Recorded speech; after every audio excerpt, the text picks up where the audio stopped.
اللهم إني أسألك علما نافعا.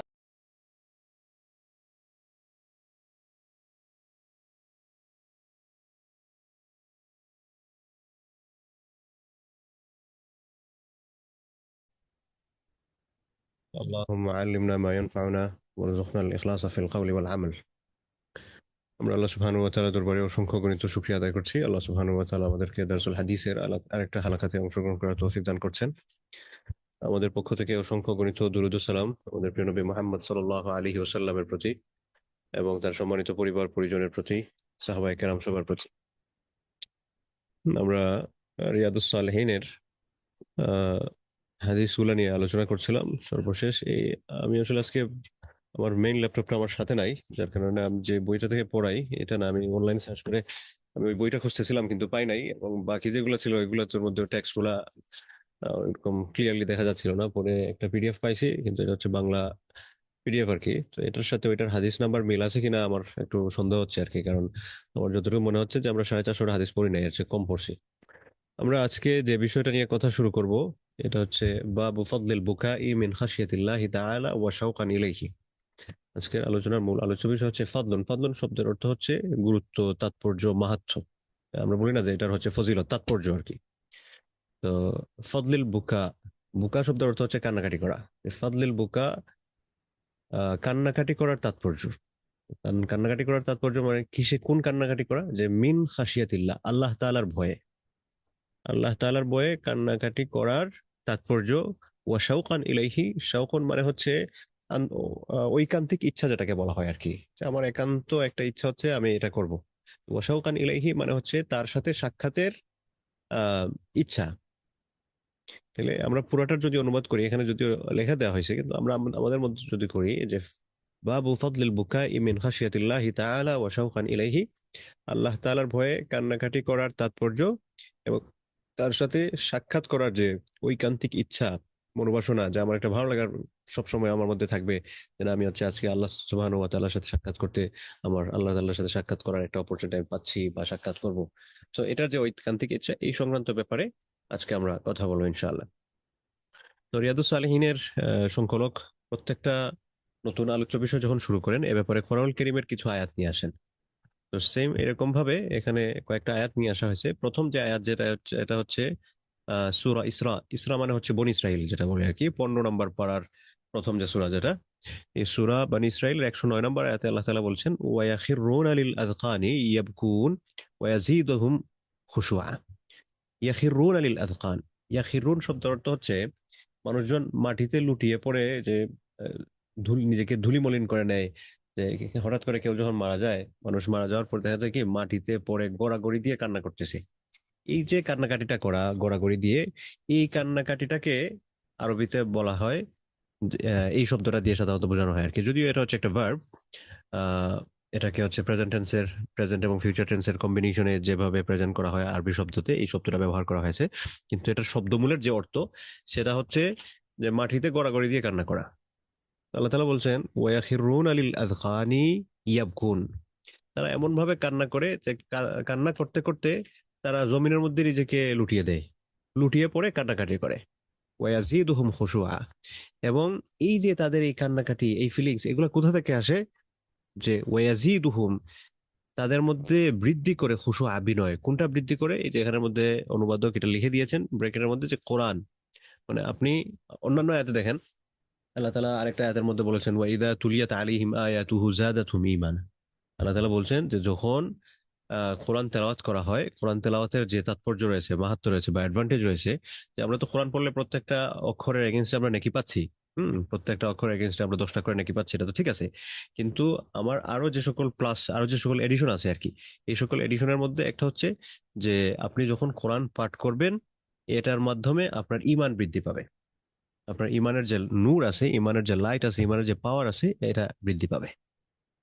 আল্লাহ তাআলা যেন ওয়াইদা তুলিয়াত আলাইহিম আয়াতুহু যাদাতহুম ঈমানা, যখন তার আয়াতগুলো পাঠ করা হয়, তার নিদর্শন সমূহ যখন পাঠ করা হয়, তখন যাদাতহুম ঈমানা, এই পাঠ ঈমান বৃদ্ধি করে। এবং এই ঈমানটা যখন বৃদ্ধি হয়, আল্লাহর সমঝ যখন অন্তরের মধ্যে তৈরি হয় তখন এটার আরেক মানে একটার সাথে একটা মাহাত্মের সাথে আরেকটা মাহাত্ম জড়িত। অর্থাৎ আমার মধ্যে এটা আছে, এটা অর্জন করার মাধ্যমে আমার হচ্ছে আরেকটা জিনিস অর্জন হয়ে যায় কিভাবে? তো আমি কোরআন পাঠের মাধ্যমে হচ্ছে আমি আমার ইমান বৃদ্ধি করলাম। আমার ইমান যখন বৃদ্ধি হবে আমি আল্লাহর ঘনিষ্ঠ হব, এবং আল্লাহর ঘনিষ্ঠতার মাধ্যমে আমি আমার নিজেকে বিনয়ী হিসেবে প্রেজেন্ট করব। তাহলে ইমানের মাধ্যমে বিনয় আসতেছে। এটাই আল্লাহ তাআলা বলেছেন যে ওয়াখিরুনা লিল আযকানি ইয়াবকুন। যেহেতু পরিচ্ছেদের অর্থ হচ্ছে আল্লাহ তাআলার ভয়ে কান্নাকাটি করার মাহাত্ম্য, এজন্য তো বলছেন যে ইমানদাররা তারা হচ্ছে মানে এমন ভাবে কান্নাকাটি করে যে মাটিতে নিজেকে লুটিয়ে লুটুপুটি খেয়ে কান্নাকাটি করে এরকম, এবং এটার মাধ্যমে তার বিনয় বৃদ্ধি হয়। এবং এটা কিসে বৃদ্ধি করে? কোরআন বৃদ্ধি করে দেয়। এরপরে আয়াতে আল্লাহ সুবহানাহু ওয়া তাআলা বলছেন আহ, আফামিন হাদাল হাদিসি তা'জাবুন ওয়া তাদহাকুনা ওয়া লা তাবকুন। এই কথা শুনে তা'জাবুন, তা'জাবুন শব্দের অর্থ হচ্ছে আশ্চর্যান্বিত হয়। আমরা বলি না অনেক সময় আজীব। আজীব মানে কি? আজীব মানে হচ্ছে আশ্চর্যজনক কিছু ঘটেছে। এটা সাধারণত আমরা বলি ওয়ান্ডারফুল, এই টাইপের আর কি, অ্যামেজিং। যে আফামিন হাদাল হাদিসি তা'জাবুন, এই কথাগুলো থেকে তারা আশ্চর্যান্বিত হয়। ওয়া তাদহাকুন, তারা হাসে, ওয়ালা তাবকুন, কান্নাকাটি করে না। তারা হাসে, তারা কান্নাকাটি করে না। তো এখানে যে বলা হয়েছে তোমরা কি কথা বিস্ময়বোধ করছো, মানে আশ্চর্যান্বিত হচ্ছ? হ্যাঁ, এই কথা থেকে তোমরা কি আশ্চর্যান্বিত হচ্ছ? হাসি ঠাট্টা করছো, ক্রন্দন করছো না? মানে আল্লাহ তাআলার যে নিদর্শনাবলী কুফফার যারা ছিল, ডিসবিলিভার্স, তাদের অন্যতম একটা দিক হচ্ছে তারা এগুলোকে অস্বীকার করে, পরোয়া করে না। আল্লাহ সুবহানাহু ওয়া তাআলা একটা ধমকের মতো মানুষদের উদ্দেশ্যে বলছেন যে তোমরা এটা তো রিয়েলাইজ করতেছো না, এই জন্য তোমরা হাসতেছো, কিন্তু রিয়েলিটি যদি জানতে তাহলে কিন্তু কাঁদতে। এজন্য একটা হাদিস আপনাদের মনে আছে কিনা, আমরা এর আগেও পড়েছি। আল্লাহ রাসূল সাল্লাল্লাহু আলাইহি ওয়াসাল্লাম বলেছেন, সাহাবীদেরকে উদ্দেশ্য করে একবার বলছিলেন, দেখো আমি যা জানি তা যদি তোমরা জানতে তাইলে তোমরা হাসতে কম, কাঁদতে বেশি। কারণ আমরা যখন একটা স্ক্যারি সিচুয়েশনের মধ্যে থাকি, ধরেন একজন মানুষ একটা তার বড় রোগের কথা জানতে পারলো যে তার হচ্ছে এই রোগটা আছে, এই রোগটা জানার আগ পর্যন্ত তার লাইফস্টাইল যেমন ছিল বা তার মানসিক অবস্থা যেমন ছিল, সে যখন সে জানতে পারবে যে তার হচ্ছে এই রোগটা হয়েছে, একটা বড় রোগ ধরেন, আল্লাহ মাফ করুন, তো এটার কারণে তার মানসিক যে স্বাস্থ্য আছে, এই মানসিক স্বাস্থ্যের মধ্যেও সে কিন্তু আঘাতপ্রাপ্ত হবে। তো এই মানসিক স্বাস্থ্যের মধ্যে আঘাতপ্রাপ্ত হওয়ার কারণে তার মেন্টাল স্টেবিলিটি যেটা, এটা অন্যান্য সময় অর্থাৎ এই অসুখটা হওয়ার আগে যেরকম ছিল এইভাবে থাকবে না সাধারণভাবে। মানসিকভাবে সে একটু স্যাড থাকবে, সবসময় মন মরা হয়ে থাকবে। তো ঠিক ওরকম ভাবে আপনাকে যদি জানানো হয় যে আপনার হচ্ছে অমুক দিন ফাঁসি হবে, হ্যাঁ, তখন আপনার মানসিক অবস্থা কেমন হবে? তো আপনার সামনে বিপদ আছে এটা জানতে পারলে আপনি মানসিকভাবে আপনি দুর্বল থাকবেন, মনমরা থাকবেন, স্বাভাবিক। ঠিক ওরকম ভাবে আখেরাতের যে ভয়াবহতা, এই ভয়াবহতা যদি আমরা যথাযথভাবে উপলব্ধি করতে পারতাম তাহলে আমরা হাসতাম কম, কাঁদতাম বেশি। এই কথাটাই রাসূল সাল্লাল্লাহু আলাইহি ওয়াসাল্লাম আমাদের সামনে প্রেজেন্ট করেছেন। আচ্ছা, তাহলে এবার আমরা হাদিসের দিকে যাই। আন ইবনে মাসউদ রাদিয়াল্লাহু আনহু, হাদিস বর্ণনা করতেছেন যে সাহাবী, ওনার নাম হচ্ছে আব্দুল্লাহ ইবনে মাসউদ রাদিয়াল্লাহু আনহু। قال, তিনি বলছেন, قال للنبي صلى الله عليه وسلم, আব্দুল্লাহ ইবনে মাসউদ রাদিয়াল্লাহু আনহু বলছেন, নবী করিম সাল্লাল্লাহু আলাইহি ওয়াসাল্লাম আমাকে বললেন, কি বললেন? ইকরা আলাইয়া আল কুরআন, ইকরা, আপনি পড়েন, আলাইয়া, আমার প্রতি, আল কোরআন, আল্লাহ রাসূল বললেন তুমি আমার কাছে কোরআন পড়ে শোনাও, আমাকে কোরআন পড়ে শোনাও। কুলতু ইয়া রাসূলুল্লাহ আকরাউ আলাইকা ওয়া আলাইকা উনজিলা, আব্দুল্লাহ ইবনে মাসউদ রাদিয়াল্লাহু আনহু বলেন, হে আল্লাহর রাসূল, আমি আপনার কাছে কোরআন পড়বো তো কোরআন আপনার উপর নাজিল হয়েছে, কোরআন আপনার উপর নাজিল হয়েছে আর আমি আপনাকে কোরআন পড়ে শোনাবো? কি বলেন? তখন আল্লাহ রাসূল বললেন, ইন্নী উহিব্বু আন আসমাআহু মিন গায়রি, আল্লাহ রাসূল বললেন যে আমি পছন্দ করি, আমি ভালোবাসি অন্য কারো কাছে কোরআন শুনতে। সুতরাং তুমি আমাকে কোরআন পড়ে শোনাও, আমি পছন্দ করি কেউ আমাকে কোরআন পড়ে শোনাচ্ছে, কারো কাছ থেকে কোরআন শুনতে আমার ভালো লাগে। ফাকারাতু আলাইহি সূরাতান নিসা, তখন আব্দুল্লাহ ইবনে মাসউদ রাদিয়াল্লাহু আনহু বলেন যে আমি তারকে সূরা নিসা পাঠ করে শোনালাম, আমি তার নিকট সূরা নিসা পাঠ করলাম। হাত্তা জিতু ইলা হাযিহিল আয়া, এরপর আমি যখন এই আয়াতের মধ্যে উপস্থিত হলাম। কোন আয়াত? সূরা নিসার 41 নম্বর আয়াত, ফাকাইফা ইযা জিনা মিন কুল্লি উম্মাতিন বিশাহিদিন ওয়া জিনা বিকা আলা হাউলাই শাহিদা। ফাকাইফা, কাইফা মানে কেমন, ইযা জিনা মিন কুল্লি উম্মাতিন বিশাহিদ, মানে কিয়ামতের দিনের কথা বলা হচ্ছে আর কি, যখন সকল কওম, সকল উম্মত কে আল্লাহ সুবহানাহু ওয়া তাআলা নিয়ে আসবেন, বিশাহিদিন, একজন সাক্ষী সহকারে। ওয়াজিনা বিকা আলা হাউলাই শাহিদা, এবং আল্লাহ তাআলা আল্লাহ রাসূলকে উদ্দেশ্য করে বলছেন, দেখেন আপনাকেও এদের জন্য সাক্ষী হিসাবে পেশ করা হবে। অর্থাৎ কিয়ামতের ময়দানে যত মানুষ, যত জাতি আছেন, প্রত্যেক জাতিকে যখন পেশ করা হবে তখন তাদের কর্মের সাক্ষী হিসাবে তাদের নবীকে পেশ করা হবে। হ্যাঁ, তাদের সাথে নবী সাক্ষী হিসাবে আসবেন। তো এই কথা শোনার পর কাল হাসবুকাল আন, আল্লাহ রাসূল সাল্লাল্লাহু আলাইহি ওয়াসাল্লাম আব্দুল্লাহ বিন মাসউদকে বললেন, ঠিক আছে আর পড়া লাগবে না, যথেষ্ট। ফালতাফাত্তু ইলাইহি ফাইদা আইনাহু তাদরিফান, তো আমি শেষ করার পর তার দিকে মুখ তুলে ফিরে তাকালাম। তো তাকিয়ে দেখলাম যে উনি কান্না করতেছেন, মানে ওনার চোখ বেয়ে পানি পড়তেছে। কেন পানি পড়তেছে? আল্লাহ রসুল সাল্লাল্লাহু আলাইহি ওয়াসাল্লাম ওই দিনের ভয়াবহতার কথা চিন্তা করছেন। আরে আমার উম্মতের সামনে আমাকে সাক্ষী হিসেবে পেশ করা হবে, আমি আমার উম্মতের এই খারাপ দিকগুলা কেমনে আমি বলবো, আমি কেমনে সহ্য করবো যে সে বিপদের মধ্যে পড়তেছে। আপনি এখানে আমরা একটা উদাহরণ দিতে পারি। ধরেন একটা একজন মানুষ, সে হচ্ছে একটা অপরাধমূলক কাজ করছে। তো অপরাধমূলক কাজ করার পরে তার মাকে তার এগেইনস্টে সাক্ষী হিসেবে পেশ করা হলো। কারণ মা তো পড়ছেন উভয় সংকটে, চিন্তা করেন কেমন একটা অবস্থা। হুম? তো মা কিভাবে সন্তানের বিপক্ষে সাক্ষী দিয়ে সন্তানকে শাস্তির মুখোমুখি করে দিচ্ছেন। হ্যাঁ, ইনসাফ বলছে উনি সাক্ষী দিয়ে তাকে বিচারের মুখোমুখি করবেন, ঠিক আছে, কিন্তু মায়ের যে একটা অনুভূতি যে আরে আমার ছেলেটা কষ্ট পাবে, এই যে অনুভূতি, তখন উনি একটা উভয় সংকটে যে কিভাবে উনি ছেলের এগেইনস্টে সাক্ষী দিবেন। তো আল্লাহ সাল্লাল্লাহু আলাইহি ওয়াসাল্লাম এর সিচুয়েশনটা কাইন্ড অফ এরকম আর কি, যে উনি উনার উম্মতকে কেমন ভালোবাসতেন এটা তো আর বলে বোঝানোর কথা না। যখন সবাই নিজের কে নিয়ে ব্যস্ত থাকবেন, সবাই চিন্তা করবেন যে আমি কিভাবে মুক্তি পাবো, কিভাবে কিয়ামতের দিনের ভয়াবহতা থেকে, আল্লাহর বিচার থেকে কিভাবে নিজেকে আমি মুক্ত করতে পারি। সবাই এটা আপনারা হয়তো খুতবাতেও শুনেছেন, যে সবাই বলবেন রব্বি নফসি রব্বি নফসি, আমার কি হবে, আমার কি হবে, আমার রব, আমার কি হবে, আমার আমার। সেখানে আমাদের নবী সাল্লাল্লাহু আলাইহি ওয়াসাল্লাম বলবেন রব্বি উম্মতি, আমার উম্মতের কি হবে, আমার উম্মতের কি হবে। হ্যাঁ? তো যে নবী আমাদেরকে এত ভালোবাসেন, এত মহব্বত করেন, আমরা এই নবীকে কতটুকু ভালোবাসি? নবীকে ভালোবাসার মানে হচ্ছে সুন্নাহর অনুসরণ। আমি মুখে বললাম নবী আমি আপনাকে ভালোবাসি, আমি মজা করে একটা কথা বলি, যে একজন ভদ্রলোক, সে হচ্ছে তার ওয়াইফকে বলে যে আমি তোমাকে প্রচন্ড ভালোবাসি, কিন্তু সকাল বিকাল ঔষধ যেরকম খায় ওরকম হচ্ছে সে তার ওয়াইফকে মারে। এখন এই যে সে বলতেছে সে তার ওয়াইফকে ভালোবাসে এবং সে সকাল বিকাল যে মারতেছে, তার কথায় আর কাজ কি মিললো? মিললো না তো। সে বলতেছে যে আমি তোমাকে পছন্দ করি, কিন্তু কাজ যা করতে সব হচ্ছে মানে পছন্দ করা উল্টাটা। তো আমি এদিকে বলতেছি নবী আমি আপনাকে মহব্বত করি, আর আমি কাজ করতেছি এমন এমন যেটা দিয়ে নবীর আঘাত লাগে, যেটা নবী সহ্য করতে পারতেন না। নবীর প্রতি মহব্বত আমি কিভাবে প্রকাশ করব? নবীর প্রতি মহব্বত হচ্ছে সুন্নাহর অনুসরণের মাধ্যমে। এটাই হচ্ছে নবীর প্রতি মহব্বতের সবচেয়ে উত্তম পদ্ধতি। আর নবীকে আমি অন্তরে লালন করব, নবীর লাইফস্টাইল আমি ফলো করব, নবীকে আমি ধারণ করব। নবীকে কেউ যদি নবীর সম্মান নিয়ে কেউ যদি কটু কথা বলে, আমি সেটা প্রতিরোধ করব সক্ষমতা অনুযায়ী। সবকিছু ঠিক আছে, কিন্তু সবকিছুর ঊর্ধ্বে যদি আমি একটা পয়েন্টকে নিয়ে আসি, হাইলাইট করি, তাহলে সেটা হচ্ছে সুন্নাহর অনুসরণ। এনিওয়ে, তো যে কথাটা গিয়েছিলাম, যে আল্লাহর ভয়ে কান্নাকাটি করাতে রাসূল সাল্লাল্লাহু আলাইহি ওয়াসাল্লাম আব্দুল্লাহ বিন মাসউদ রাদিয়াল্লাহু আনহুকে বলছিলেন যে তুমি আমাকে কোরআন পড়ে শোনাও। তো উনি বললেন যে আল্লাহ রাসূল কোরআন আপনার উপর নাজিল হয়েছে, আমি কি আপনাকে পড়ে শোনাবো? তো বললেন, আমি পছন্দ করি অন্য কারোর কাছ থেকে কোরআন শুনতে। তখন তিনি পড়ছিলেন সূরা নিসা, এবং পড়তে পড়তে এই আয়াত পর্যন্ত যখন আসেন তখন আল্লাহ রাসূল বলেছিলেন আর লাগবে না, থামেন, যথেষ্ট হয়েছে। এবং এই আয়াতটা শুনে উনি কান্নাকাটি করছিলেন। মুত্তাফাকুন আলাইহি, বুখারী মুসলিমের হাদিস।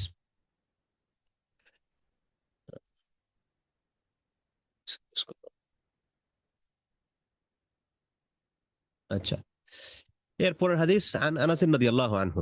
হাদিস বর্ণনা করতেছেন আল্লাহ রাসূল সাল্লাল্লাহু আলাইহি ওয়াসাল্লামের দীর্ঘদিনের সেবক সাহাবী আনাস রাদিয়াল্লাহু আনহু قال, তিনি বলেন খাতাবা রাসূলুল্লাহ সাল্লাল্লাহু আলাইহি ওয়াসাল্লাম খুতবাতান মা সামি'তু মিথলাহা কাত্তু। খাতাবা রাসূলুল্লাহ সাল্লাল্লাহু আলাইহি ওয়াসাল্লাম, রাসূল সাল্লাল্লাহু আলাইহি ওয়াসাল্লাম খুতবা দিলেন, ভাষণ দিলেন, বক্তব্য দিলেন। খুতবাতান মা সামি'তু মিথলাহা কাত্তু, এমন বক্তব্যের মতো বক্তব্য আমি অতীতে তার কাছে শুনি নাই। মা সামি'তু, আমি শুনি নাই, মিথলাহা, এটার মতো, কাত্তু, কখনো। এটা মানে অসাধারণ বক্তব্য দিলেন, সাধারণত এরকম আল্লাহ রসুল বক্তব্য দেন না। ফকাল, তখন রাসূল সাল্লাল্লাহু আলাইহি ওয়াসাল্লাম এই বক্তব্যের মধ্যে বলেছিলেন লাউ তা'লামুনা মা আ'লাম, তোমরা যদি জানতে আমি যা জানি, আমি যা জানি তা যদি তোমরা জানতে, লা দাহিকতুম কালিলান, তাহলে তোমরা হচ্ছে হাসতে কম, ওয়ালা বাকাইতুম কাসীরান, তোমরা কাঁদতে বেশি। একটু আগে এই হাদিসে আমি আপনাদের সাথে মেনশন করেছি, এই হাদিসটা অতীত রিয়াদুস সালেহিনেই পড়েছি, এটাকে আবার উল্লেখ করা হয়েছে আর কি, যে তোমরা আল্লাহর ভয়ে কাদার মাহাত্ম্য আমাদেরকে বোঝাতে গিয়ে বলা হচ্ছে, আল্লাহ রসুল বলেছেন যে আমি যা জানি সেটা যদি তোমরা জানতে পুরোপুরি, তাইলে হচ্ছে তোমরা হাসতে কম, কাঁদতে বেশি।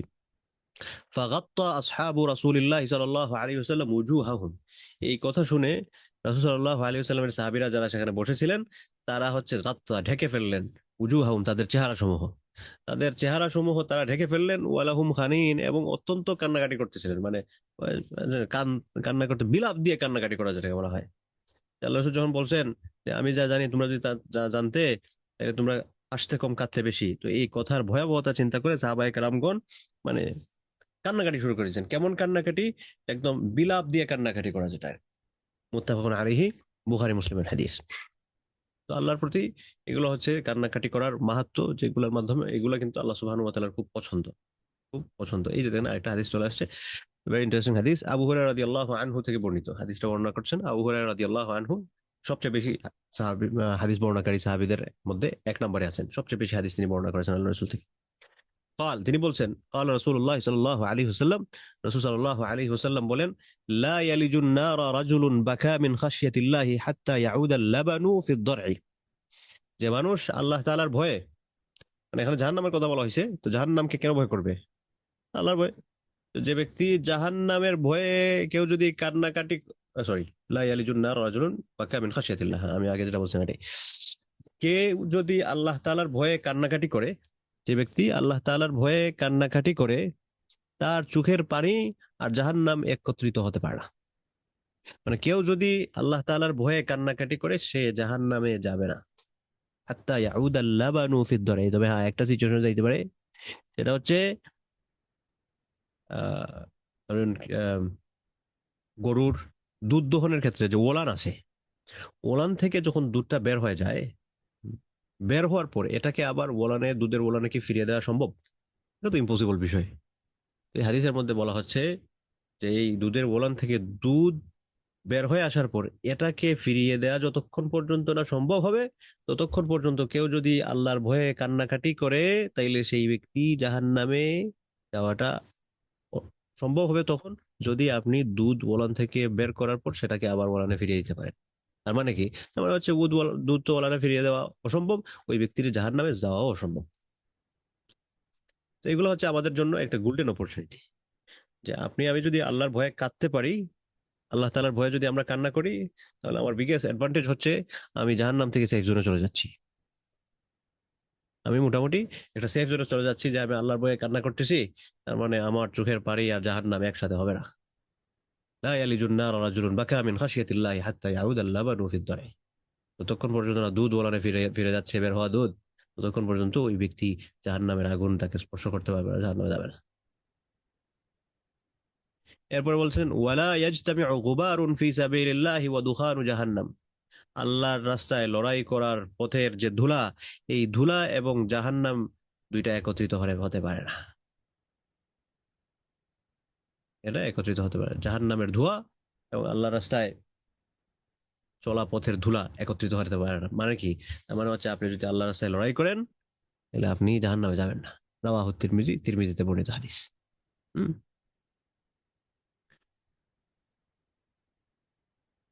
এই হাদিসটা থেকে আমাদের জন্য একটা বিগেস্ট লেসন হচ্ছে যে আমরা নিজেকে সেফ জোনে, জাহান্নাম থেকে বাঁচতে কেন চাই। আমরা সবাই চেষ্টা করি জাহান্নাম থেকে বাঁচার জন্য। জাহান্নাম থেকে বাঁচার মাধ্যম হচ্ছে যে আমরা আল্লাহ তাআলার দরবারে কান্নাকাটি করা। ইজিলি আমরা আমাদেরকে সেফ জোনে নিয়ে যেতে পারবো। এরপরের হাদিস, আন আবি হুরায়রা রাদিয়াল্লাহু আনহু, এরপরের হাদিসটাও আবু হুরায়রা রাদিয়াল্লাহু আনহু বর্ণনা করেছেন। قال رسول الله صلى الله عليه وسلم, রাসূল সাল্লাল্লাহু আলাইহি ওয়াসাল্লাম বলছেন, সাবআতুন ইউযিল্লুহুমুল্লাহু ফি যিল্লিহি ইয়াওমা লা যিল্লা ইল্লা যিল্লুহ, সাবআতুন, সাত প্রকার মানুষ, সাত ধরনের মানুষ, ইউযিল্লুহুমুল্লাহ, আল্লাহ তাআলা তাদেরকে ছায়া দিবেন, ফি যিল্লিহি, তার ছায়ায়, ইয়াওমা লা যিল্লা ইল্লা যিল্লুহ, যেদিন এই ছায়া ব্যতীত আর কোনো ছায়া থাকবে না। অর্থাৎ আরশে, আল্লাহ তাআলার আরশের ছায়ার নিচে সাত প্রকার মানুষজন ছায়া পাবেন। কখন? যখন সূর্য হচ্ছে মাথার একদম মানে ধরেন এক হাত উপরে সূর্য এরকম দূরত্বে নেমে আসবে, মানুষজন তার নিজেদের ঘামের মধ্যে সাঁতার কাটবে, এরকম একটা অবস্থা। আর আমাদের থেকে সূর্য লক্ষ লক্ষ লক্ষ মাইল দূরে। সেখান থেকে যখন আহ গরম আবহাওয়া, যেখানে হচ্ছে ধরেন উত্তপ্ত আবহাওয়া যেদিন থাকে, সেদিন যদি আমাকে বলা হয় বা আপনাকে বলা হয় আপনি ঘরের ছাদের উপর উঠে বসে থাকবেন রোদের মধ্যে, রৌদ্রের মধ্যে, অথবা মরুভূমির মাঠে গিয়ে বসে থাকবেন, আমাদের অবস্থা খারাপ হয়ে যাবে। হুম? আপনি একটু চিন্তা করেন যে যেদিন সূর্য আমাদের মাথার উপরে নেমে আসবে, কতটুকু নেমে আসবে, যে আমার আর সূর্যের দূরত্ব হবে লক্ষ লক্ষ মাইল না, 1 মাইল না, বরং 1 হাত এরকম। সেই সময় 7 প্রকার মানুষ স্পেশাল প্রোটোকল পাবেন। স্পেশাল প্রোটোকলের তারা আল্লাহ সুবহানাহু ওয়া তাআলার আরশের ছায়ার নিচে ছায়া পাবেন 7 প্রকার মানুষ। কারা কারা? 1 নম্বর হচ্ছেন ইমামুন আদিলুন, ন্যায় পরায়ণ নেতা। ন্যায় পরায়ণ নেতা যিনি, তিনি সমাজের নেতা, কমিউনিটির নেতা হতে পারেন, দেশের নেতা হতে পারেন, এলাকার নেতা হতে পারেন। অর্থাৎ তিনি নেতৃত্বের যে আসনে আছেন, সেখানে তিনি একজন ন্যায় পরায়ণ নেতা হবেন। তিনি পরিবারের নেতা হতে পারেন, তিনি প্রতিষ্ঠানের নেতা হতে পারেন, তিনি কমিউনিটির নেতা হতে পারেন, তিনি সোসাইটির নেতা হতে পারেন, তিনি রাষ্ট্রের নেতা হতে পারেন। অর্থাৎ তিনি যে জায়গা থেকে লিড করছেন, যেখান থেকেই, এই লিডিং পজিশনে উনি ইনসাফ কায়েম করবেন। তো উনি যদি এই ইনসাফটা করতে পারেন, আল্লাহ রসুল সাল্লাল্লাহু আলাইহি ওয়াসাল্লাম বলছেন এই ধরনের ন্যায়পরায়ণ নেতা, ন্যায়পরায়ণ বিচারক, ন্যায়পরায়ণ লিডার, তারা আল্লাহ তাআলার আরশের নিচে স্পেশাল ছায়াপ্রাপ্ত হবেন। এটা হচ্ছেন 1 নম্বর। আমরা লিডারশিপের যে সকল অপশনগুলো আমাদের জীবনে থাকে, সেটা যদি আমরা পরিবার থেকে শুরু করি, ধরুন আপনি পিতা হিসেবে পরিবারের নেতা, অথবা আপনি মা হিসেবে পরিবারের দায়িত্বশীল আছেন, অথবা আপনি ভাই হিসেবে পরিবারের দায়িত্বশীল, অথবা আপনি একটা প্রতিষ্ঠানের দায়িত্বশীল, যেই জায়গাতেই হোক না কেন, এখানে আমি ইনসাফ কায়েম করতে হবে, জাস্টিস কায়েম করতে হবে। আমি পার্সিয়ালিটি করতে পারবো না, আমি একজনকে বেশি দিব আরেকজনকে কম দিব, এটা করতে পারবো না। প্রত্যেককে প্রত্যেকের অধিকার যথাযথভাবে দিতে হবে। এবং এটা যদি আমি করতে পারি, আমার জন্য অশেষ পুরস্কার। কি অশেষ পুরস্কার? সবচেয়ে স্ক্যারি যে দিনটা আমাদের ফেস করতে হবে, বিচার দিবস, সেই দিনে আপনি আরশের ছায়ার নিচে ছায়া পাবেন।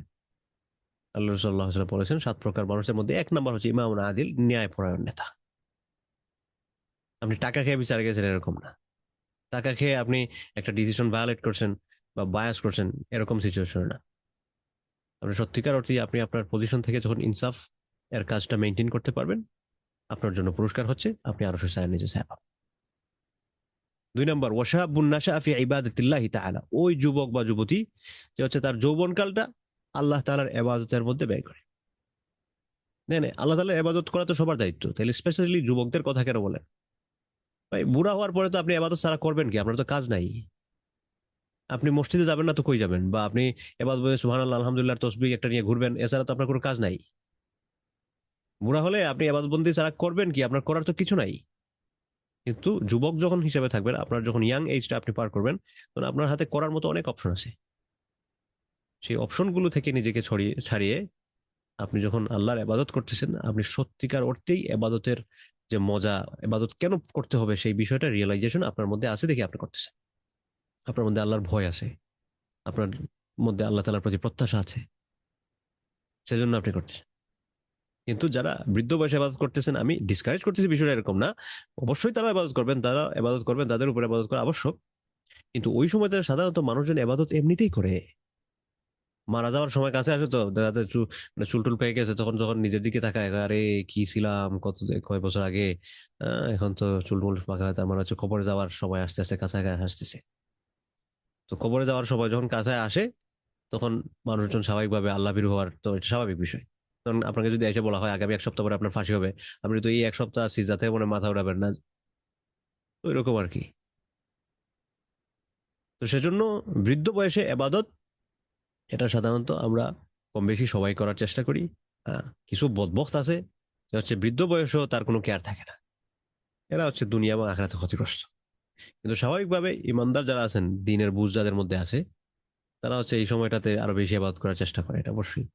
কিন্তু ইয়াং টাইমে আপনার আমার সামনে ফিতনা থাকে অনেক। আমি ধরেন বর্তমানে জলজন্ত, মানে আমি ফোন পকেটে নিয়ে ঘোরা মানে হচ্ছে জলজন্ত একটা দাঁত জ্বালা আমি পকেটে নিয়ে ঘুরতেছি সবসময়। আপনি চাইলে এটাকে ভালো কাজে ব্যবহার করতে পারবেন, চাইলে আপনি এটা খারাপ কাজে ব্যবহার করতে পারেন। কিন্তু স্বাভাবিকভাবে সৃষ্টিগতভাবে আল্লাহ তাআলা শয়তানের ইনফ্লুয়েন্স আমাদের মধ্যে, শয়তানকে এতটুকু ক্ষমতা দিয়েছেন যে শয়তান আমাদের অন্তরকে কন্ট্রোল করতে পারে এবং আমাদের অন্তরের মধ্যে সে প্রভাব খাটিয়ে অন্তরের মধ্যে যে খারাপ প্রভাবের দিকটা সেটাকে শক্তিশালী করে দেওয়ার ক্ষমতা শয়তানের আসছে। এজন্য আনফরচুনেটলি আমরা যদি নিজেদেরকে খুব ভালোভাবে কন্ট্রোল না করি তাহলে শয়তানের ওয়াসওয়াসায় পড়ে আমরা নিজেদেরকে শয়তানের ফাঁদে বিলিয়ে দিব। এবং শয়তানের যে সকল ফাঁদ পাতে, এই সকল ফাঁদের মধ্যে বর্তমানে ফাঁদ পাতার একটা অন্যতম একটা কি বলে আমি জাল বলতে পারি, ফাঁদের একটা জাল হচ্ছে আমরা পকেটে নিয়ে ঘুরি সবসময়। ধরেন ধরেন এই মোবাইলের মাধ্যমে আমাদের যে সকল আহ গুনাহ আমাদের হয়, আজ থেকে 20 বছর আগে এই সকল গুনাহ করার জন্য মানুষের কিন্তু অনেক কষ্ট করতে হতো। ধরেন বর্তমানে আপনি আহ, ইউটিউব ইউটিউব, তারপরে হচ্ছে নেটফ্লিক্স, তারপর হচ্ছে আরো কত প্ল্যাটফর্ম এখন আছে, এগুলা দিয়ে আপনি মানে কেউ যদি চিন্তা করে যে আমি সিনেমা দেখবো, তার একটা ইন্টেনশন যথেষ্ট যে সিনেমা দেখার জন্য সে হচ্ছে মোবাইল দিয়ে সবকিছু করতে পারছে।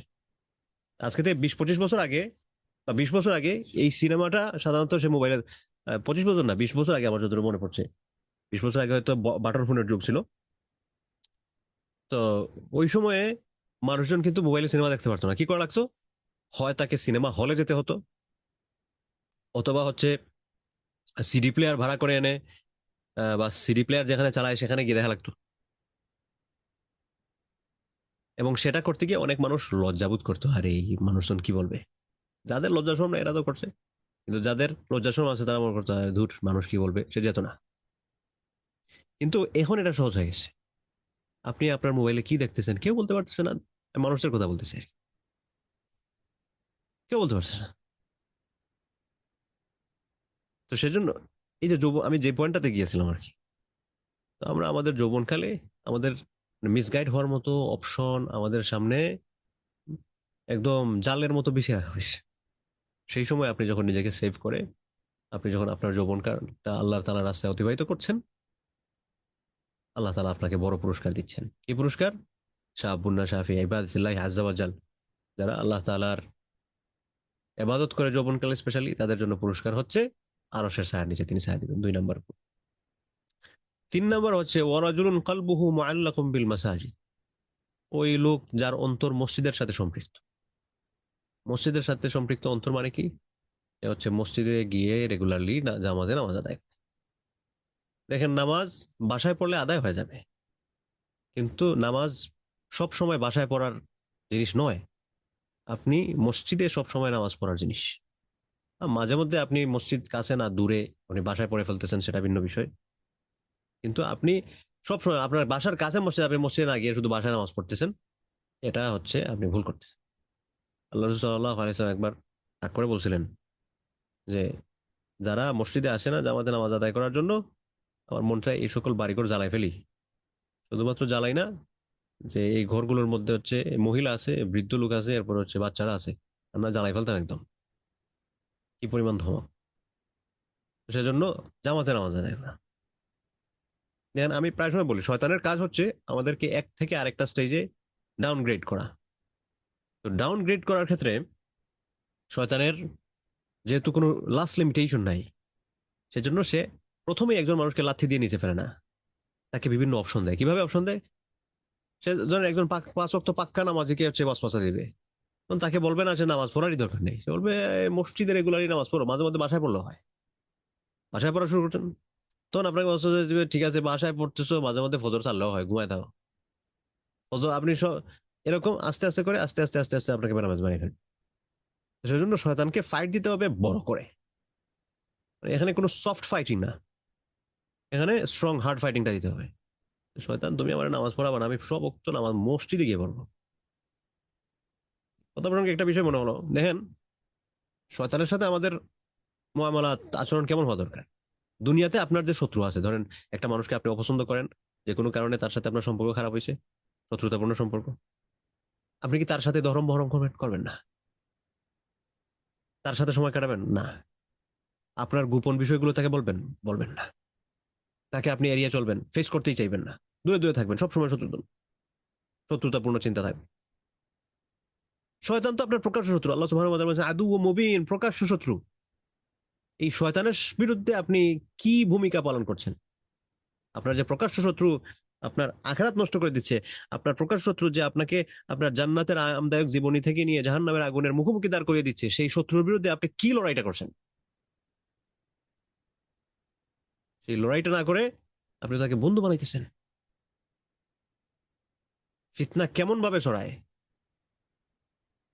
ফিতনা, সে আমার আমার বন্ধু, সে যে আমার ইনফ্লুয়েন্স করে আমার মধ্যে ফিতনা ছড়াচ্ছে, আমি সেটা অনুভবই করতে পারছি না।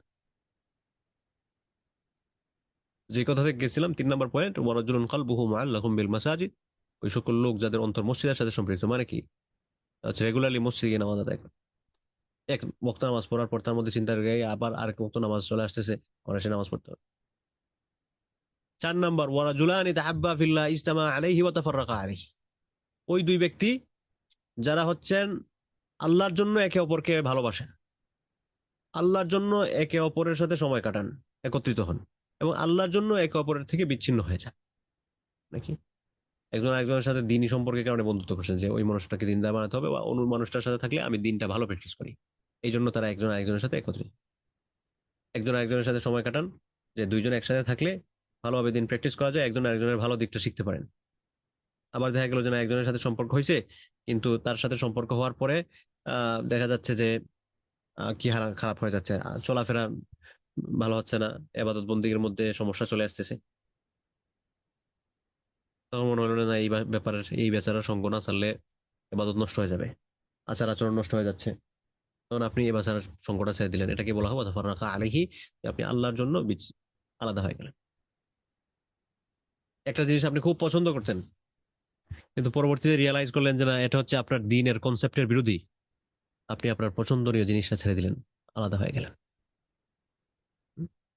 রাজুলানি তাহাব্বা ফিল্লাহ ইজতামা আলাইহি ওয়া তাফাররাকা আলাইহি, যে দুইজন ব্যক্তি যারা একে হচ্ছে আল্লাহ তাআলাকে ভালোবেসে একজন আরেকজনের সাথে একত্রিত হয়, এবং আল্লাহর জন্য মহব্বত, আল্লাহর জন্য হচ্ছে পৃথক হয়ে যায়, এই সকল মানুষরা আরশের ছায়ার নিচে ছায়া। সবকিছুতে আল্লাহর মহব্বতকে প্রায়োরিটি দেয়। কিন্তু আনফর্চুনেটলি আমরা দেখা যায়, এই যে ধরেন এখন বিশ্বকাপের একটা ক্রেজ চলতেছে, মানুষজন বলে যে আরে খেলাধুলা ধর্মের সাথে মিলিও না। আমি প্রায় সময় বলি বিভিন্ন আলোচনায়, বর্তমানে যে বর্তমানে স্পোর্টস আর স্পোর্টসের মধ্যে সীমাবদ্ধ না। এটা এটার মধ্যে রাজনৈতিক প্রভাব খাটাতে পারে, এটা ধর্মীয় প্রভাব খাটাতে পারে।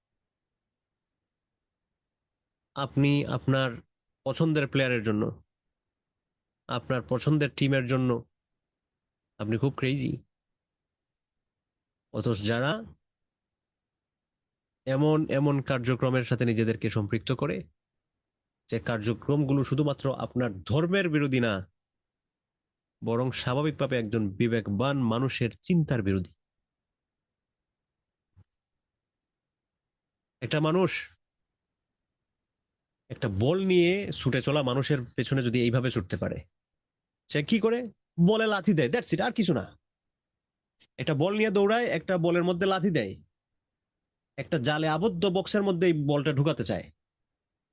এই মানুষটার জন্য আমরা যদি এইভাবে তার পেছনে ছুটতে পারি, তার জন্য নিজেকে পেশ করতে পারি, তাহলে কাল যখন দাজ্জাল আমার সামনে উপস্থিত হবে, সে যখন আমাকে ফিজিক্যাল জান্নাত এবং জাহান্নামের ডেমো দেখাবে, সে যখন অলৌকিক বিভিন্ন কাজ আমার সামনে পেশ করবে, তখন আপনি কিভাবে দাজ্জাল থেকে বাঁচাবো বলেন? কিভাবে সম্ভব?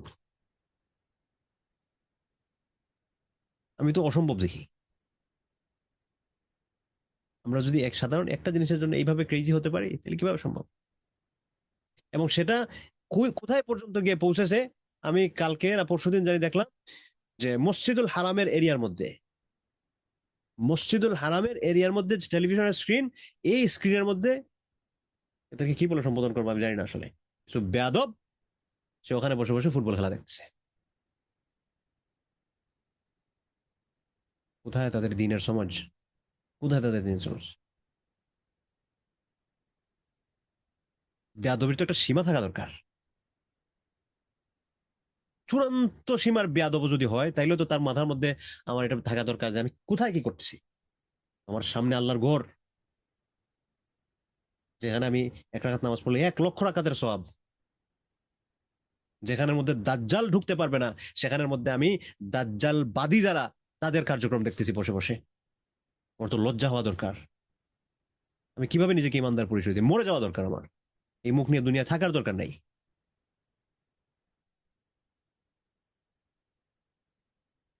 যে পয়েন্টটাতে গিয়েছিলাম যে আল্লাহর জন্য মহব্বত। আরে আপনি যদি আল্লাহর জন্য মহব্বত করেই থাকেন, আপনি আল্লাহর জন্য আপনি কোনো কিছু ধরবেন, আল্লাহর জন্য কোনো কিছু ছাড়বেন। আপনি সাধারণ একটা পছন্দের টিমকে সাপোর্ট করে থাকতে পারেন না? কিভাবে? হ্যাঁ, ছোটবেলায় আমরা যখন পর্যন্ত ধরেন আল্লাহর জন্য মহব্বতের জন্য কোনো কিছু ধরতে হবে ছাড়তে হবে এই বুঝ আসার আগ পর্যন্ত ছোটবেলায় আমরা পছন্দের দল নিয়ে দৌড়াদৌড়ি করেছি। অসম্ভব এরকম বলছি না, আমরাও যে দৌড়াই না এরকম না, আমরাও দৌড়াইছি। বুঝে না বুঝে অমুক দল বলছি। যখন থেকে মনে হলো যে না এই বিষয়টা এইভাবে, তখন থেকে ছোটবেলায় যে দলকে পছন্দ করতাম সে দলকে তার চেয়ে বেশি ঘৃণা করি, তার চেয়ে বেশি ঘৃণা করি।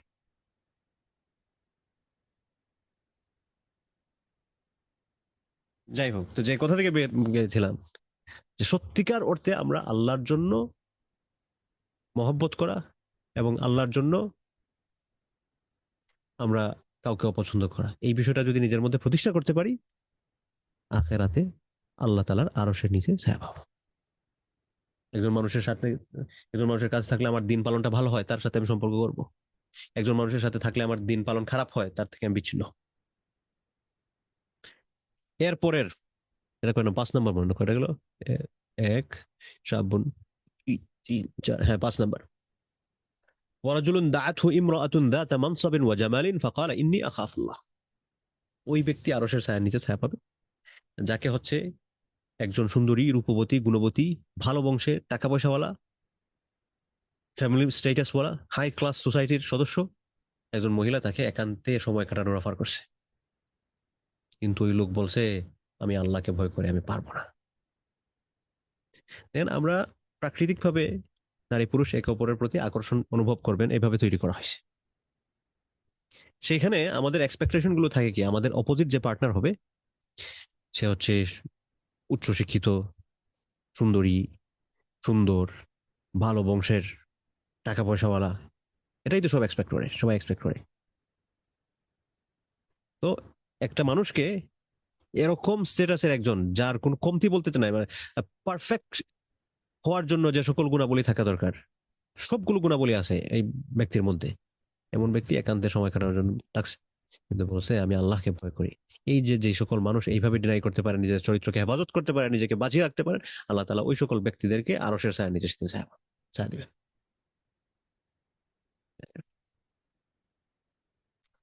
এরপরে 6 নম্বর, ওয়ারাজুলুন তাসাদ্দাকা বিসাদাকাতিন ফাআখফাহা হাত্তা লা তা'লামা শিমালুহু মা তুনফিকু বিয়ামিনিহি। ওই লোকেরা আরশের ছায়া নিচে ছায়া পাবেন যারা হচ্ছেন সাদাকা করেন। কিভাবে সাদাকা করেন? গোপনে। কেমন গোপনে?